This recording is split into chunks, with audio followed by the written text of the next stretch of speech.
Hello friends, welcome to the second lesson.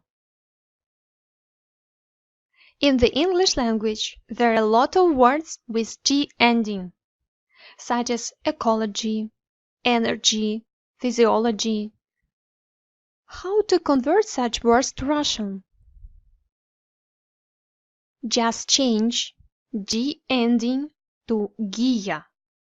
For example, ecology, экология, energy, энергия, physiology, физиология.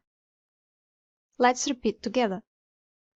Экология, энергия, физиология.